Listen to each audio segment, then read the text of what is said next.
Saat ini hubungan China dan Jepang itu sedang tidak baik-baik saja. Bahkan krisis ini adalah krisis yang paling serius dalam 10 tahun terakhir.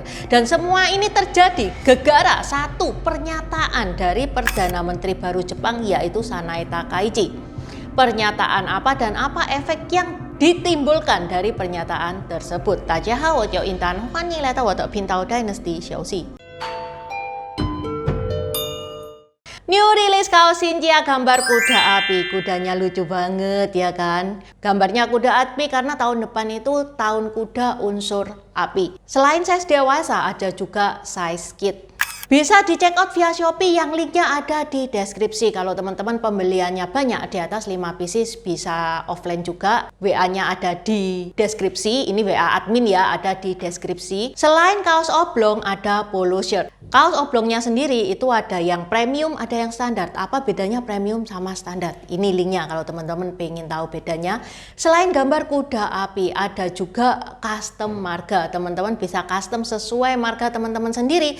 Custom marga yang berefek emas ini yang paling diminati kalau Shinjia. Karena emasnya Intan ini emas kinclong, tulisan emasnya. Selain efek emas, ada juga yang efek glow in the dark, ada efek rainbow, kalau kena cahaya itu keluar efek hologramnya. Kalau nggak mau aneh-aneh tanpa efek juga ada. Selain custom marga juga ada tokoh-tokoh Tiongkok lainnya. Silakan dicek katalognya di Shopee yang linknya ada di deskripsi. Open PO sampai tanggal 7 ya guys ya, 7 Desember. Jangan kelewatan karena soalnya kalau bulan Desember ini stok warna merah darah seperti ini itu cepet banget habisnya. Okay, let's start! Kita tahu sendiri ya, China dan Taiwan sejak tahun 1949 itu hubungannya tidak baik-baik saja. Kenapa? Ceritanya panjang. Intan pernah bahas satu video sendiri. Ini linknya kalau teman-teman pengen tahu detailnya. Di deskripsi juga sudah Intan taruh. Ini pokoknya berawal dari cekcok antara Mao Zedong sama Chiang Kai-shek yang sampai sekarang itu nggak kelar-kelar. Pokok singkatnya China itu mengklaim bahwa Taiwan adalah salah satu bagian dari negaranya. Tapi Taiwan merasa dia adalah negara yang berdiri sendiri. Dia bukan bagian dari Republik Rakyat China. Kalau dibilang apakah Taiwan itu China? Iya, Taiwan itu bangga sebagai orang China, itu dia bangga. Tapi dia bukan Republik Rakyat China. Beda, Republik China sama Republik Rakyat China itu beda. Agak bingung kan ya? Ya makanya teman-teman perlu nonton videonya yang kemarin. Dan ya memang sampai saat ini statusnya Taiwan itu nggak jelas. Sehingga China itu sangat sensitif kalau misalkan ada isu yang menyangkut Taiwan ini. Contohnya 3 tahun yang lalu Intan pernah ngebahas tentang Nancy Pelosi. Orang pentingnya Amerika, orang penting di bidang politiknya Amerika ngedatengin Taiwan. Gara-gara kunjungan Nancy Pelosi itu China itu sampai marah, sensi, dan langsung show off kekuatan militer di sekitaran Taiwan supaya Taiwan itu bisa ngeliat. Ya untung kejadiannya itu cuman sebatas show off doang. Belum ada tindakan yang lebih jauh. Kejadiannya pada tanggal 7 November tahun 2025. Pada saat itu ada agenda rutin parlemen Jepang. Itu kayak semacam sesi tanya jawab gitu ya di Komite Anggaran Parlemen. Di sesi itu ada yang namanya Okada Katsuya yang mana dia merupakan mantan Menteri Luar Negeri Jepang. Dia itu tanya kepada Perdana Menteri Sanae Takaichi itu, apa yang kamu lakukan apabila China itu melakukan serangan militer terhadap Taiwan, entah itu blokade laut atau lain-lain? Dijawab sama Sanae kayak gini, kalau terjadi serangan militer terhadap Taiwan, entah itu blokade laut atau kirim kapal perang dan lain-lain, itu sudah termasuk situasi yang mengancam kelangsungan hidup Jepang. Kalau kondisinya seperti ini ya berdasarkan UU Perdamaian dan Keamanan Jepang, ini memungkinkan Jepang untuk mengambil tindakan militer untuk membela diri. Nah, statement Sanae ini itu yang ngebikin China ngamuk. 武力行使が行われれば、存立危機事態になるというふうに踏み込んだ軌道修正をされた方がいいのではないかと思いますが、いかがでしょうか。いかなる事態が存立危機事態に該当するかは、実際に発生した事態の個別具体的な状況に即して、政府がすべての情報を総合的に判断するもの。 Setelah pernyataan Sanai tersebut, Konsulat Jenderal China yang berada di Osaka, Shui Jian, itu menggugah kecaman lewat platform X, yang mana lumayan kasar ini statementnya dia. Dia bilang leher kotor yang berani menerobos harus dipotong tanpa rasa sedetik pun. Yang mana ini memicu perselisihan diplomatik antara kedua negara. Yang mana statementnya ini teman-teman nggak akan bisa menemukannya sekarang karena sama pemerintah Jepang itu sudah disuruh menghapus karena memang bahasanya sekasar itu. Tapi ya nasi sudah jadi bubur ya, itu sudah tersebar di mana-mana. Di China pun sudah tahu. Hubungan diplomatik Jepang dan China itu langsung memanas.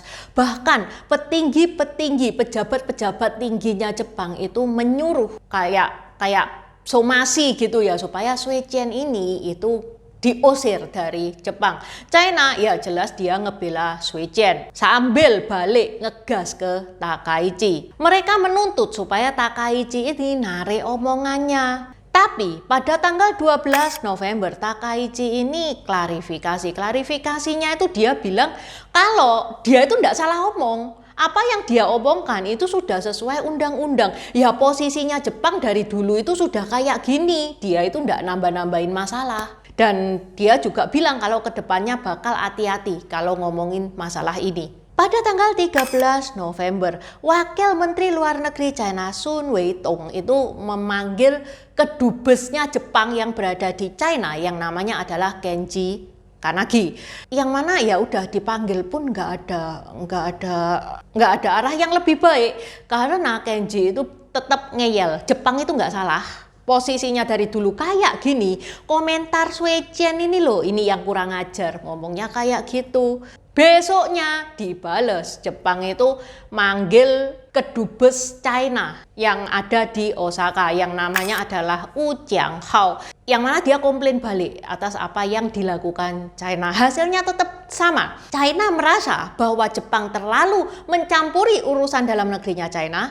Jepang pun merasa bahwa ini yang kurang ajar ini Shui Jian. Mestinya ini kita tidak ada masalah apa-apa, itu statementnya juga statement yang biasa. Tapi Shui Jian ini yang manas-manasin. Pada tanggal 17-18 November, Jepang itu mengirim salah satu pejabat tingginya yang top abis, namanya adalah Masuki Kanai, yang mana dia ketemu Liu Jinsong, yang mana Liu Jinsong ini pejabat tinggi Kementerian Luar Negeri China. Ya seperti biasa ya, Liu Jinsong itu protes statementnya Sanai, tapi ya tetap Sanai itu bilang yang salah itu bukan Perdana Menteri Jepang, yang salah itu Shui Jian, kedubesmu itu yang ngawur kalau ngomong. Tapi yang paling drama dari pertemuan Liu Jinsong dan Kanai ini adalah media China langsung upload foto Liu Jinsong berdiri tegap dengan pakaian setelan ala Mao Zedong lengkap dengan pin nasional, sementara Kanai ini kelihatan menunduk mendengarkan. Media Jepang membaca ini sebagai China lagi main psikologi publik biar kelihatan superior. Jepang pun protes, foto-foto itu diambil tanpa izin mereka. Ibas dari pernyataan Sanai. Yang pertama, China langsung memperlihatkan otot militernya. PLA itu ya kayak angkatan lautnya Jepang gitu ya. Itu mengatakan latihan tembak-menembak langsung di Laut Kuning supaya dilihat oleh Jepang. Yang mana itu dilakukan pada tanggal 17-19 November. China Coast Guard itu juga ngumumin kapal-kapal mereka itu patroli di perairan Senkakao, yang mana itu adalah perairan sengketa, wilayah sengketa antara China dan Jepang. Bukan cuman di militer doang, China juga ngerem keras di semua kegiatan pertukaran budaya antara China dan Jepang. Acara-acara yang tadinya rutin tiap tahun itu langsung pada di-cancel semua. Bahkan menurut Jetro, dia melaporkan bahwa lebih dari 20 kegiatan ekonomi dan promosi Jepang itu mendadak dibatalkan. Mulai dari forum bisnis sampai event pariwisata, semua itu di-pause gara-gara tensi politik ini. Begitu juga di bidang traveling. Pemerintah China ngegas total, dia ngasih travel warning kepada penduduknya yang mau traveling ke Jepang. Sama maskapai-maskapai besar di China itu ngasih refund gratis buat penerbangan ke Jepang, dan ini ngefek banget ke perekonomian Jepang karena turis China itu adalah yang terbanyak di Jepang. Di Bandara Nanjing, penumpang dengan tujuan Jepang itu bahkan harus lewat jalur manual yang mana dia diinterogasi dulu. Pelajar yang mau studi ke Jepang itu juga di warning. Efeknya kerasa banget, banyak tur-tur yang batal, hotel-hotel juga banyak yang di cancel, tiket ada 543.000 tiket pesawat dengan tujuan Jepang itu dibatalkan, which is itu adalah 40% dari semua booking China ke Jepang. Di sektor perdagangan, China juga menghentikan ekspor seafoodnya Jepang plus menghentikan ekspor daging sapinya Jepang. Dari pihak Jepang responnya itu lebih ke arah proteksi ke warga negaranya sendiri. Kedutaan Jepang di China itu mengingatkan warga negaranya supaya hati-hati, supaya nggak nongol di tempat-tempat kerumunan warga Jepang, ya pokok lebih waspada gitulah ya. Kementerian Pendidikan Jepang itu juga minta sekolah-sekolah Jepang yang ada di China itu untuk meningkatkan keamanan. Berita yang Intan dapat, terbaru yang Intan dapat, situasinya bukan mereda malah semakin memanas. Pada tanggal 18 November, Fu Chong yang merupakan perwakilan tetap China untuk PBB itu nyindir Jepang habis-habisan di sidang majelis umum. Dia bilang ya kurang lebih sikap Jepang belakangan ini itu ngebikin Jepang itu nggak layak nuntut kursi tetap di Dewan Keamanan PBB. Pada tanggal 19 November, juru bicara China Mao Ning itu juga mempertegas nadanya Beijing. Dia bilang bahwa Jepang itu tidak punya hak moral atau legal untuk mencampuri urusan dalam negerinya China. Kurang lebih dia ngomongnya kayak gitu. Ya, dia juga ngasih bukti-bukti ya. Apa Jepang bilang menurut undang-undangnya dia lah, undang-undangnya dia kan buat negaranya, ngapain undang-undangnya dia kok ngurusin urusannya China. Soalnya Taiwan itu punyanya China loh, dia itu ngomong kayak gitu. Kita bukan dua negara berbeda, Taiwan adalah bagian dari China. Mau nih ngomongnya kayak gitu. Saling nyolot-menyolot ini itu ngebikin ketegangan China dan Jepang itu masuk titik terpanas dalam 1 dekade terakhir. Ya semoga ada jalan tengah buat dua negara ini supaya supaya dunia itu damai, tidak terjadi apa-apa. Oke, sampai di sini dulu bahasan Intan hari ini. Xie xie ni kuan kan, zaijian. Terima kasih udah nonton channel ini sampai habis. Dukung aku terus berkarya dengan klik subscribe dan bunyikan lonceng di bawah ya guys.